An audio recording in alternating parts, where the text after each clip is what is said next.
Olá, pessoal, tudo bem? Bom, hoje a gente vai falar sobre jurisdição. E o que é a jurisdição? Nós vimos na aula passada que a jurisdição é um método heterocompositivo de solução de conflitos.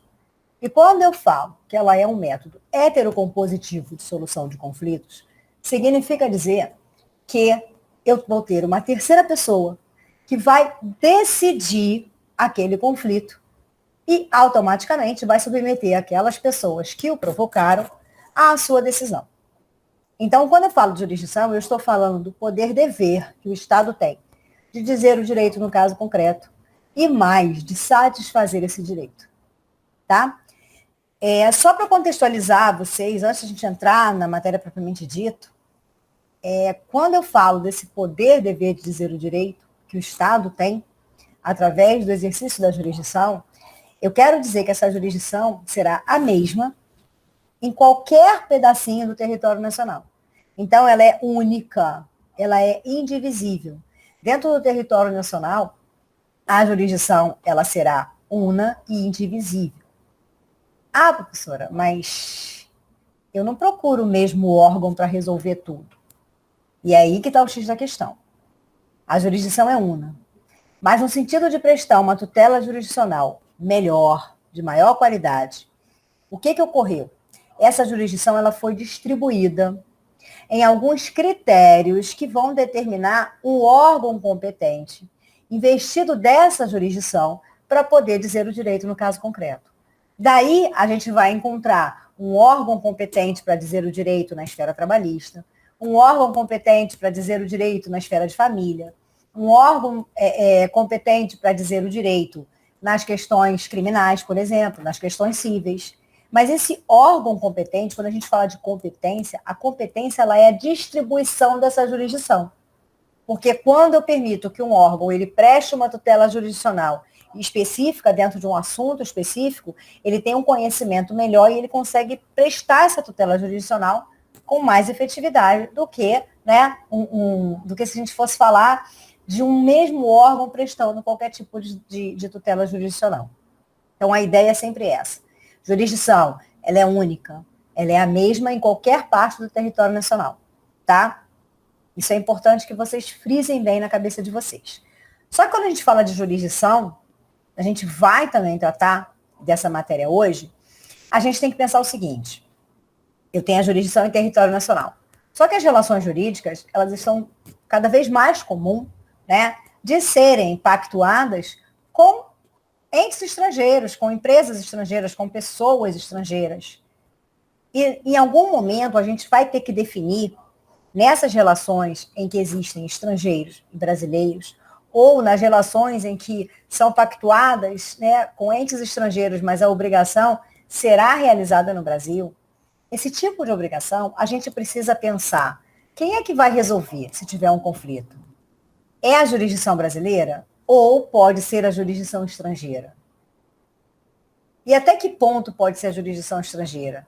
E se for na jurisdição estrangeira, como é que eu vou fazer com que essa decisão que foi proferida em outro país produza efeitos dentro do território nacional? E aí a gente vai estudar os limites dessa jurisdição nacional. Até que ponto a justiça brasileira ou a jurisdição brasileira, ela aceita que uma jurisdição estrangeira resolva o conflito e ela autorize que aquela decisão produza efeitos dentro do território nacional, e até que ponto a jurisdição brasileira diz assim: não, não pode, só eu posso resolver isso. Isso a gente vai estudar hoje, dentro dos limites dessa jurisdição nacional. E é claro, no momento seguinte, a gente vai ver que o legislador, ele optou também por uma questão principiológica, Por quê? Porque lá no artigo 6º nós estudamos que existe o princípio da cooperação processual e do dever de auxílio. O que isso quer dizer? Que aqueles que estão no processo devem cooperar entre si para que se tenha o melhor resultado possível naquele processo. Claro que o princípio da cooperação é algo que vem sendo muito debatido e a gente já falou em aula, Nós temos os que defendem a cooperação e nós temos aqueles que não que têm um certo cuidado com a cooperação, né, vindo um movimento garantístico muito grande em relação ao processo. Mas, independente disso, a ideia da colaboração, ela vem muito forte. Tanto que o legislador, ele trouxe algo que era muito comum no direito internacional, por conta dos tratados, né, dos quais o Brasil é signatário, que é o princípio da reciprocidade.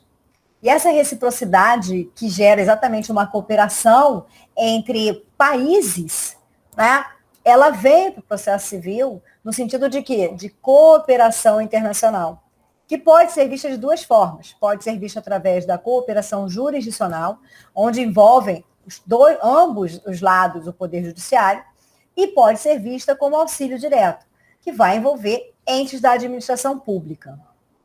E é óbvio, se o legislador trata da cooperação internacional, óbvio que ele também trataria da cooperação nacional, ou seja, da cooperação entre os órgãos do Poder Judiciário e interno, tá? Então, quando a gente fala de jurisdição, a gente tem tudo isso envolvendo a jurisdição. Além dos princípios próprios que vão nortear a jurisdição, além da classificação da jurisdição, tá? Então, o que a gente vai ver na aula de hoje? Nós vamos ver quais são os órgãos do Poder Judiciário que a jurisdição ela vai atuar, ou seja, como é que ela distribuiu essa atividade jurisdicional, né, organizando o Poder Judiciário. Nós vamos falar do conceito da jurisdição, de como ela se classifica, tá? De quais são os princípios que vão nortear essa jurisdição, quais as características dessa jurisdição. Vamos falar dos limites da jurisdição nacional e da cooperação jurisdicional, né? Cooperação internacional, que se divide em cooperação jurisdicional e auxílio direto, e vamos falar ainda da cooperação nacional, ok? Então a gente começa agora a falar de cada um desses pontos, tá? Seguindo. Bom, quando eu falo da jurisdição, a primeira coisa que a gente precisa ter em mente é que essa jurisdição ela é distribuída, né, em algumas regras de competência que vai definir os órgãos que vão estar imbuídos desse poder jurisdicional para dizer o direito em algumas hipóteses específicas. Então, a jurisdição ela vai se dividir em... Nossa, ela vai organizar o Poder Judiciário, engasguei aqui, em Supremo Tribunal Federal, que é o STF, o Conselho Nacional de Justiça, que é um ente administrativo, e ele surge no Poder Judiciário só com a alteração da Emenda Constitucional 45 de 2004, tá? Que é o CNJ, o Superior Tribunal de Justiça, o Superior Tribunal do Trabalho, os tribunais regionais federais e juízes federais, os tribunais e juízes do trabalho, os tribunais e juízes eleitorais, os tribunais e juízes militares e, por fim, os tribunais e juízes dos estados e do Distrito Federal e territórios. Essa organização, inclusive, é a atividade que vocês vão desenvolver na APS 1, né, que vai ser entregue junto com a AV1.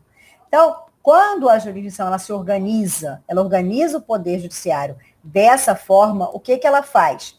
Ela está distribuindo, né, o poder jurisdicional em vários órgãos para que eles possam prestar uma tutela jurisdicional melhor.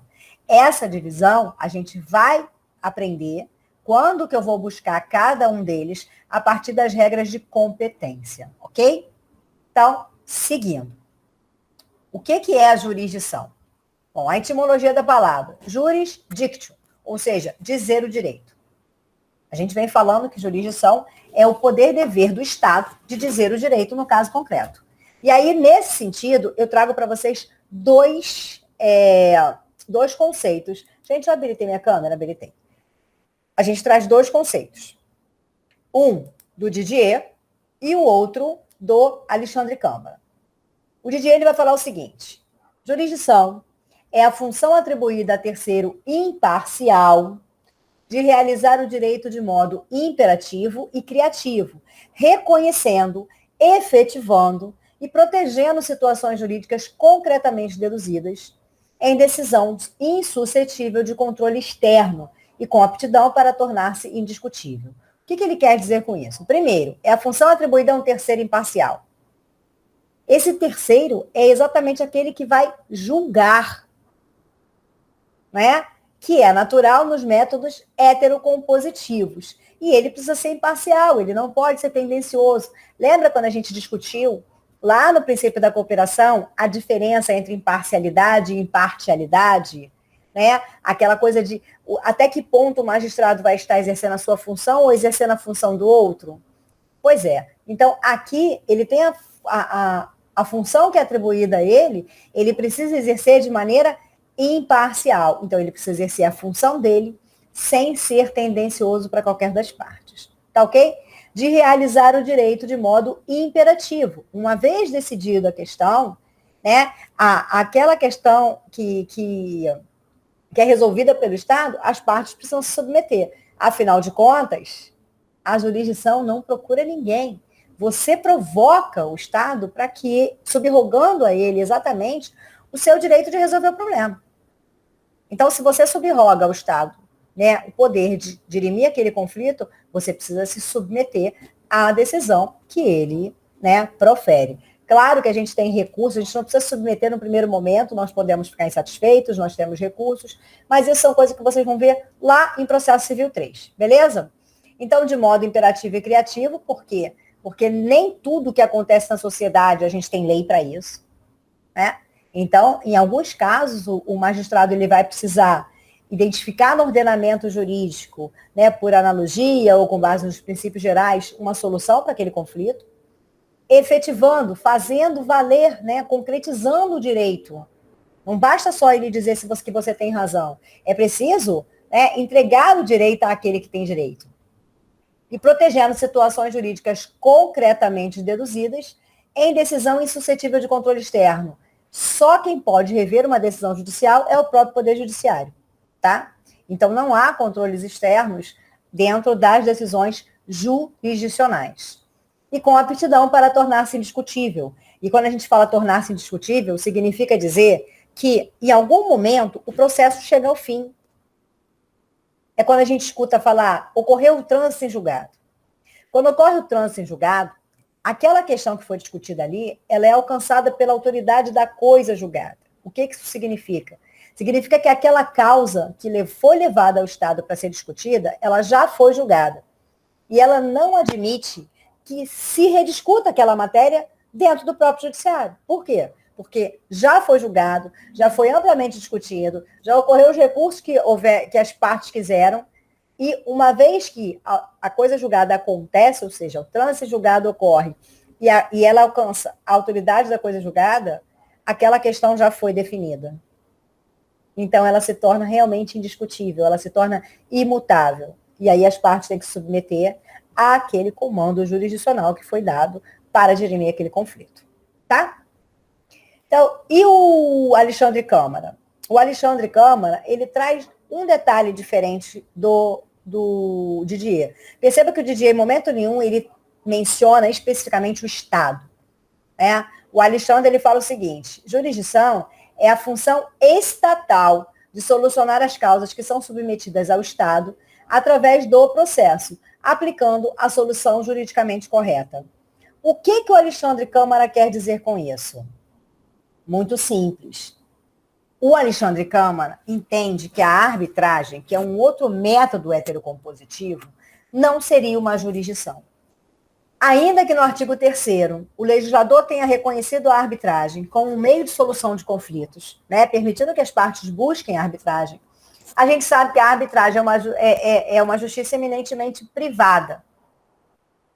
Então, alguns doutrinadores, como o Fred Dier, entendem que a arbitragem é uma jurisdição, ela também vai dizer o direito. Só que Alexandre Câmara entende que não. Entende que a arbitragem é um equivalente jurisdicional, ou seja, ela equivale a uma jurisdição, porque ela realmente pode dizer o direito. Mas jurisdição, puramente jurisdição, só o Estado é. Por quê? Porque a jurisdição não seria, sob a ótica do Alexandre, apenas o poder dever dizer o direito, ela se estende. Ela não só vai dizer o direito, como ela vai satisfazer, ela vai efetivar esse direito. E nesse caso, quando há uma resistência na hora de satisfazer aquele direito, o Estado vai utilizar o quê? O poder coercitivo. vai fazer valer, vai usar a força para fazer valer. E isso só o Estado pode. Só o Estado detém o poder coercitivo, que faz parte também da jurisdição. Então, para o Alexandre, a jurisdição é uma função eminentemente estatal. Por quê? Porque quando eu vou para a arbitragem, o árbitro não tem esse poder coercitivo. Se, porventura, as partes se submeterem à arbitragem, o árbitro decidir e uma das partes não cumprir, a outra parte precisa ir para o Poder Judiciário para fazer valer aquela decisão arbitral. Por quê? Porque o árbitro não tem poder coercitivo. Então, é por esse motivo que o Alexandre, ele pontua que a jurisdição seria uma função estatal, tá? E não algo mais aberto, que é onde eu poderia inserir também a arbitragem. Tá ok? Bom, visto o conceito de jurisdição, a gente vai trabalhar exatamente, né, quais seriam as características dessa jurisdição. Algumas a gente já falou em aula. Por exemplo, a jurisdição, ela é una e indivisível. Ela é a mesma no território nacional. Eu não divido a jurisdição. O poder de dizer o direito do Estado é o mesmo em qualquer região brasileira, do Oiapoque ao Chuí, tá? A gente vai ter a distribuição dessa jurisdição a partir de critérios de competência, mas a jurisdição é a mesma, tá? É a jurisdição nacional, ela não se divide. Eu não tenho uma jurisdição diferenciada em estados brasileiros, como acontece, por exemplo, nos Estados Unidos. A jurisdição lá dos Estados Unidos, você tem o quê? Porque você lá não tem, né, uma federação, você tem uma confederação. Então, alguns estados têm uma jurisdição própria. Você tem legislações, às vezes, dependendo do estado, legislações diferentes, e a forma de dizer o direito também é diferente. Aqui no Brasil, não, né? Na República Federativa do Brasil, a jurisdição é a mesma. Uma segunda característica dessa jurisdição é a inércia. Nós já falamos disso. O Estado, ele não vai bater a sua porta pedindo para que você, né, perguntando se você tem um problema, que ele gostaria de resolver um problema. Não, ele não vai fazer isso. A jurisdição, ela está lá, paradinha, inerte. Ela só atua mediante provocação. Ela só vai agir se você provocar. Se você falar, olha, eu tenho um problema e eu preciso que você resolva para mim. Aí a jurisdição vai atuar. Lembra, a gente falou disso lá no artigo 2º do CPC, quando a gente trabalhou o princípio da inércia e o princípio do impulso oficial. E aí a gente já falou mais um detalhe que eu quero que vocês anotem aí. Onde está a inércia, vocês puxem uma setinha e colocam assim.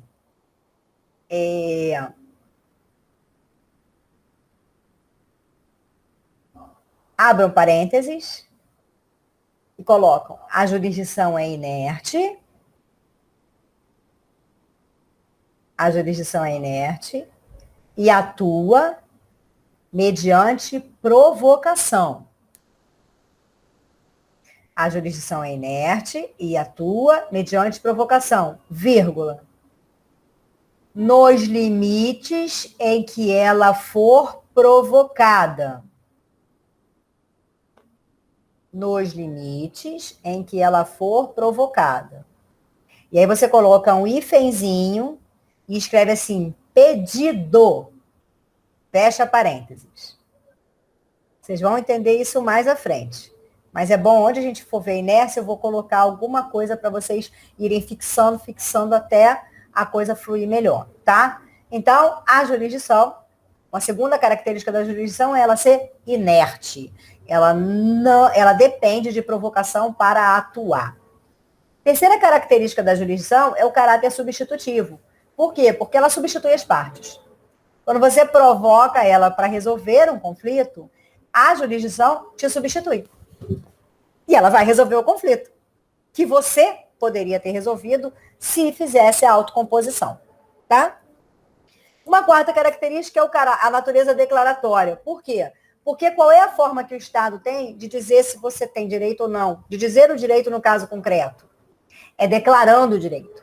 Então, a jurisdição, ela vai ter sempre uma natureza declaratória, ela vai declarar o direito. E aí ela vai declarar no sentido de, né, condenar, no sentido de constituir, e etc. No sentido de ordenar, tá bom? Mas a natureza dela é sempre declaratória, ela vai declarar o direito. E a quinta e última característica da jurisdição é a definitividade ou a eficácia vinculativa e plena, a coisa julgada que a gente falou há pouco. Uma vez que a jurisdição é prestada e que você esgota todos os caminhos, né? Ou você abre mão dos caminhos de recorrer daquela decisão, uma vez que você chega na linha final e ocorre o trânsito em julgado, o que acontece? A partir dali, a eficácia daquela decisão, ela é definitiva. E ela precisa ser cumprida. E aí é atrás dela que você vai correr pela satisfação daquele direito que foi reconhecido. Tá? Bom, vistas as características da jurisdição, como é que se classifica essa jurisdição? E a jurisdição ela vai se classificar de 5 formas diferentes. Quanto ao organismo, nós vamos ter a jurisdição especial e a jurisdição comum. O que é a jurisdição especial? São as justiças especializadas que foram idealizadas exatamente por quê? Por conta de conflitos específicos. Então, nós temos a jurisdição trabalhista, a jurisdição eleitoral, a jurisdição militar. Os demais casos são jurisdições comuns. Por quê? Porque a jurisdição comum é onde vai desaguar a maioria das demandas. Né? Demandas que ocorrem no dia a dia, a partir das relações jurídicas comuns que existem na sociedade. E aí, dentro dessa jurisdição comum, né, a gente vai ter a esfera da jurisdição comum estadual e a esfera da jurisdição comum federal, tá? Então, quanto ao organismo, a jurisdição vai ser ou especial ou comum. Quanto à hierarquia, nós vamos ter a jurisdição superior e a jurisdição inferior. E aí é interessante, e a gente falar de jurisdição superior e inferior é a mesma coisa que falar de instância, tá? Primeira instância, segunda instância, tribunais superiores. Primeiro grau de jurisdição, segundo grau de jurisdição, tribunais superiores. Não existe terceiro grau de jurisdição. Por favor, não falem isso, tá? E se ouvirem alguém falar, não repitam. Não existe terceiro grau de jurisdição. Porque os tribunais superiores não são tribunais de revisão, ok? São tribunais que vão apreciar questão de direito, ou seja, eles estão voltados para a interpretação de normas constitucionais ou infraconstitucional no que toca exatamente o grau de recurso, tá? A função em relação ao recurso é apreciar, né, a forma de interpretação de uma norma constitucional ou de uma norma infraconstitucional, a violação a uma norma constitucional ou uma norma infraconstitucional. Então, não existe terceiro grau de jurisdição, tá? Então, nós temos o primeiro grau de jurisdição é o órgão inferior. O superior é quem? É o segundo grau de jurisdição. Mas o segundo grau de jurisdição também é uma jurisdição inferior se ele for visto diante dos tribunais superiores, tá? Então, a gente tem sempre que olhar aonde nós estamos para saber quem é o órgão superior, quem é o órgão inferior. E aí a gente vai saber qual é a jurisdição superior e qual é a jurisdição inferior. Por isso que em grau de hierarquia, nós vamos ter jurisdição inferior e jurisdição superior, tá? Quanto à finalidade, a jurisdição pode ser de conhecimento ou de execução. E aqui nós estamos falando da jurisdição civil, tá? Tem o crimes também, você vai ter lá jurisdição de conhecimento no crime? Também tem. Execução no crime? Também tem. Mas o nosso foco aqui é processo civil. Então, quando eu falo de jurisdição de conhecimento e execução, eu tenho 2 situações. E eu vou contar aqui uma historinha, tá? Imagina que eu ajuizo a ação em face de Zezinho. Zezinho era para prestar um serviço para mim, eu fiz um contrato com o Zezinho. Zezinho era para prestar um serviço, um show para mim no aniversário de 15 anos da minha filha, e simplesmente o Zezinho não apareceu. Eu paguei o valor para o Zezinho, antecipado, e o Zezinho não apareceu na festa de 15 anos da minha filha. Bom, o Estado não sabe o que aconteceu.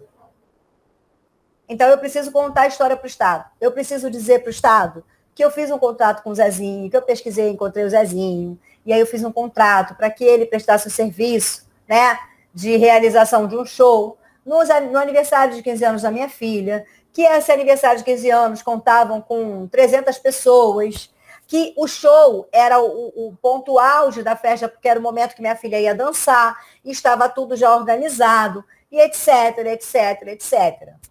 Eu estou apresentando a relação jurídica para o Estado. O Estado não sabia o que acontecia. Então, e nem sabe do que aconteceu. Então, eu passei para ele, eu contei para ele a história. Claro que ele está ouvindo só o meu lado. Então, o que ele vai fazer? Ele vai dar ciência ao Zezinho de que existe um processo contra Zezinho para que o Zezinho venha se defender. E aí o Zezinho vai narrar a história dele. E aí o magistrado vai começar a conhecer a história. E aí o que eu vou fazer? Basta contar a história? Não, eu vou ter que levar elementos de prova, né, para convencer o magistrado de que eu tenho razão. Olha, a história que eu estou contando é a verdade.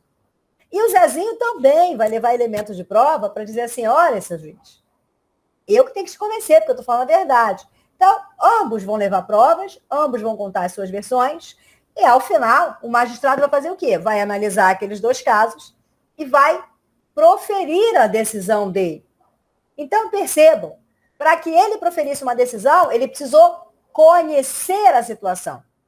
E quando eu fui para o Estado, quando eu provoquei a jurisdição, eu provoquei para que ela me dissesse o direito, dissesse que eu tinha direito a ser ressarcida em dobro pelo que eu paguei a Zezinho. Eu quero que ele devolva o dinheiro que eu paguei a ele, quero dano morais, por exemplo.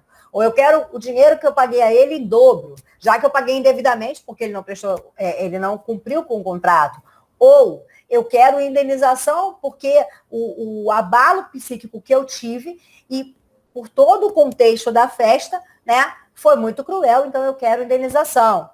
Então, o que eu quis, quando eu provoquei a jurisdição, era levar ao conhecimento do Estado uma situação para que, ao final, o Estado dissesse o direito para mim, certo? Nesse caso, eu estou diante de uma jurisdição de conhecimento, o próprio nome diz. Eu estou levando para o Estado o conhecimento de alguma coisa para que ele possa afirmar a existência ou inexistência de um direito. Tá? Agora, continuando. Então, o magistrado condenou Zezinho a me pagar uma indenização de 100 mil reais. Zezinho recorreu, eu recorri, e foi. Acabaram os recursos. Acabaram os recursos, a autoridade da coisa julgada. Ou seja, o Zezinho tem que cumprir com aquela condenação. E o que a gente espera? Claro, expectativa. Que o Zezinho vá a juízo, peça a expedição da guia, deposite o dinheiro e cumpra com a obrigação. Essa é a expectativa. Qual é a realidade? O tempo passa, o tempo voa e só a poupança Bamerindos continua numa boa. Nem continua porque Bamerindos não existe mais, não é assim? Então, Zezinho não dá as caras no processo. E agora eu preciso do Estado de novo. Só que agora eu preciso do Estado não mais para ele dizer o direito. Eu preciso do Estado para que ele faça valer aquele direito que foi afirmado. E aí eu provoco a jurisdição para dizer o seguinte, excelência, sabe aquela decisão, essa decisão aqui? Pois é, o camarada não cumpriu voluntariamente. Então eu quero que você intime ele e mande ele pagar sob pena de penhora. E se ele não pagar, a penhora vai ser essa. Aí a gente começa a correr atrás de patrimônio do Zezinho, né? Para converter esses patrimônios em dinheiro. Vocês vão estudar isso em processo civil 4, quando vocês estudarem execução e cumprimento de sentença. Então, quando eu vou buscar do Estado a satisfação, a realização de um direito já afirmado, eu estou diante de uma jurisdição de execução. Tá? Então, eu posso estar buscando do Estado a afirmação da existência ou inexistência de um direito e posso estar buscando do Estado a satisfação, a realização de um direito já afirmado. Tá? E aí a gente tem a classificação da jurisdição quanto à finalidade. Ou é de conhecimento, ou é de execução. Tranquilo? Seguindo. A jurisdição também vai ser classificada quanto à matéria. Opa! Não vira antes. Quanto à matéria. E a matéria, ou ela vai ser civil, ou ela vai ser penal. Professora, mas espera aí. E trabalhista? E tributário? E constitucional? Onde é que está tudo isso? Está dentro da esfera civil. Civil aqui é lato sensu, porque todos esses conflitos, todas essas jurisdições, elas fazem parte da vida civil da sociedade. Agora, penal é a única que vai estar voltada para quê? Para a liberdade, né, daquele indivíduo, para atos que foram praticados por determinados indivíduos que colocam em risco uma sociedade inteira. Por isso, a jurisdição penal é uma e a jurisdição civil é outra. E dentro da jurisdição civil a gente tem os vários leques, né? Como dentro da jurisdição penal a gente também tem vários leques.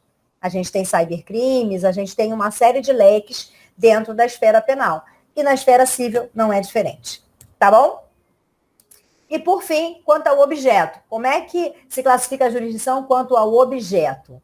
Bom, gente, a jurisdição quanto ao objeto, ela pode ser contenciosa e voluntária. O que isso quer dizer? Contenciosa é quando eu vou buscar a jurisdição para dirimir um conflito. Significa que eu tenho uma pretensão resistida. Então, eu estou litigando a uma lide que eu preciso de solução, tá? Então, sempre que eu estou em um conflito litigando com alguém, quer dizer que eu tenho uma pretensão que está sendo resistida por outrem, eu busco uma jurisdição, mas eu busco uma jurisdição como? Com conflito aqui. Então, é uma jurisdição contenciosa, onde a jurisdição precisará dirimir aquele conflito. Quando eu não tenho conflito e busco a jurisdição simplesmente porque eu preciso da ratificação da jurisdição para que algo possa ocorrer, eu estou diante de uma jurisdição voluntária, também chamada de graciosa por alguns doutrinadores. Vou dar um exemplo clássico de jurisdição voluntária ou graciosa. Exemplo, me separei do meu ex-marido, nós temos 2 filhos, né, um casal, e nós somos amigos, nos separamos numa boa, a gente quer o divórcio. E seria muito simples. Por quê? Porque o divórcio pode ser feito de maneira administrativa, nós poderíamos ir no cartório, né, e nos divorciar no próprio cartório, mesmo com a presença de advogados, eu sou advogada, então eu conseguiria resolver tudo. A questão é, eu tenho filhos menores. E como eu tenho os filhos menores, o direito do incapaz deve ser observado e protegido por quem? Pelo Ministério Público. E aí a lei fala o seguinte, olha, se tiver menor incapaz na relação, se tiver filho menor incapaz, sinto muito. Ou incapaz mesmo sendo adulto, né? Sinto muito, você não pode se divorciar administrativamente. Você precisa do Poder Judiciário, você precisa da ratificação do Estado. E aí, o que a gente teve que fazer? Nós tivemos que tentar uma ação de divórcio exatamente para que o Estado ratificasse a nossa vontade, que era se divorciar. Ou melhor, que era nos divorciar, né? Então, o Estado vem, eu preciso que o juiz ratifique aquela nossa vontade. Tinha briga? Não, não tinha briga. Estava tudo tranquilo? Tudo tranquilo. Em relação às crianças? Também. Tudo na mais perfeita harmonia. Mas eu não tinha como me divorciar dele e vice-versa, sem que o Estado ratificasse aquilo. Então, eu não estou indo para o Estado dizer o direito para mim. Eu simplesmente estou indo ao Estado para que ele ratifique a manifestação de vontade daquelas partes. Eu não tenho autor e réu na jurisdição voluntária. Eu tenho requerentes. Ok? Bom, visto isso, a gente vai falar dos princípios norteadores da jurisdição. E nós temos 5 princípios norteadores da jurisdição. Percebam que a mesma característica da jurisdição também é um princípio que norteia a jurisdição, que é o princípio da inércia. A jurisdição, ela é norteada pelo princípio da inércia porque ela depende de provocação da parte. E aí nós fizemos uma OBS lá na característica, lembra? Que eu mandei para vocês colocarem entre parênteses, né? A jurisdição atua mediante provocação, vírgula, nos limites que ela é provocada, e aí mandei botar um hífen impedido, certo? Agora aqui, vocês vão puxar uma seta na inércia e vão colocar assim, princípio da congruência ou adstrição. Princípio da congruência ou adstrição. O que isso quer dizer? Quer dizer exatamente que quando você provoca a jurisdição, tira ela da inércia, você vai tirar ela da inércia e ela vai te responder nos limites em que você provoca.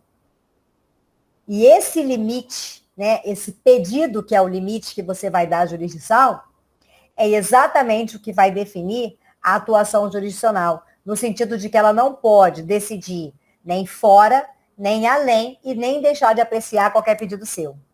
Por quê? Porque se ela julga fora do que foi pedido, aquela decisão é extra petita. Se ela julga além, aquela decisão é ultra petita. E se ela deixa de decidir algo, a decisão é citra petita. E aí, nesse sentido, o que vai determinar essa limitação da atividade jurisdicional? É o princípio da congruência ou o princípio da distrição, tá? Então, já puxa uma setinha aí, já escreve princípio da congruência e princípio da distrição. Nós vamos estudar ele mais tarde? Vamos. Mais à frente nós vamos estudar. Mas não custa nada vocês já começarem a amarrar e saber aonde ele se encaixa, tá? Segundo princípio norteador da jurisdição é o princípio da investidura. Isso por quê? Porque o poder jurisdicional, para ser exercido, depende de posse, que é posse, tá, gente? Nomeação e investidura. E isso ocorre através de concurso público ou indicação. Então, para exercer esse poder jurisdicional, você precisa obrigatoriamente, né, ter tomado posse, ter sido nomeado, ter sido investido nesse poder jurisdicional. E como é que você é investido nesse poder de dizer o direito? Ou por concurso público, para a magistratura, ou por indicação do presidente da República, ou pela lista sextupla, que você vai por indicação pelo 5º constitucional, como aconteceu, por exemplo, com o professor Alexandre Câmara. Ele era advogado, né, de notório saber, de condição ilibada, né, uma postura ilibada, e aí ele constou na lista e ele foi indicado para o Tribunal de Justiça do Rio de Janeiro, tá? De tempos em tempos, eu não lembro agora de quanto tempo é, mas vão 3 listas, uma de promotor público, uma de advogado e uma de defensor público, né? São 6 nomes indicados exatamente para a ascensão por conta do conhecimento e da postura que eles têm dentro do universo jurídico, tá? Então, essas são as formas de ser investido no poder jurisdicional. O terceiro princípio é o da indelegabilidade.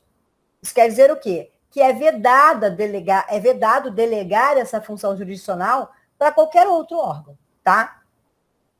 A jurisdição, ela não pode ser delegada a outrem.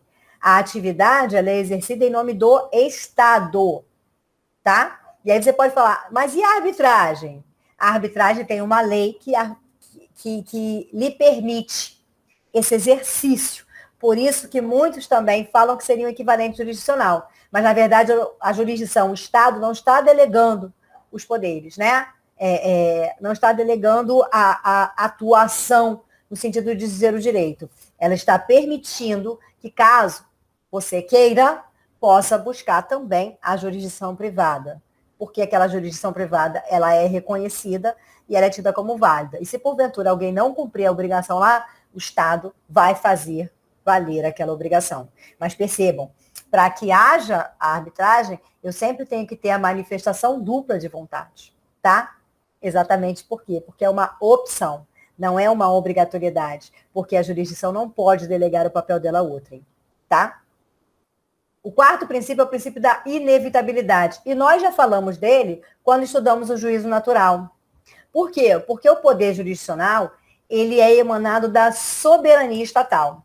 E aí, ele impõe a sujeição das partes ao juízo natural.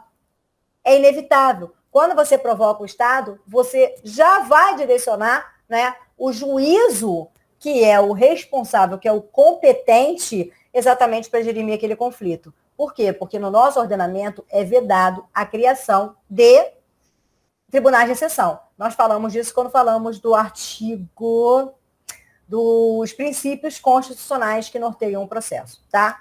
Então, está lá no artigo 5º da Constituição, esqueci agora o inciso de cabeça, exatamente a questão do juízo natural. E aqui vem o princípio da inevitabilidade, reforçar que os órgãos jurisdicionais, eles já são previamente definidos, né? Inclusive com as funções específicas para processar e julgar determinadas demandas, tá? E, por fim, não menos importante, o princípio da indeclinabilidade, que vai dizer que o Poder Judiciário não pode afastar-se, né, de jeito nenhum da apreciação de qualquer demanda que lhe é levada ou de qualquer provocação.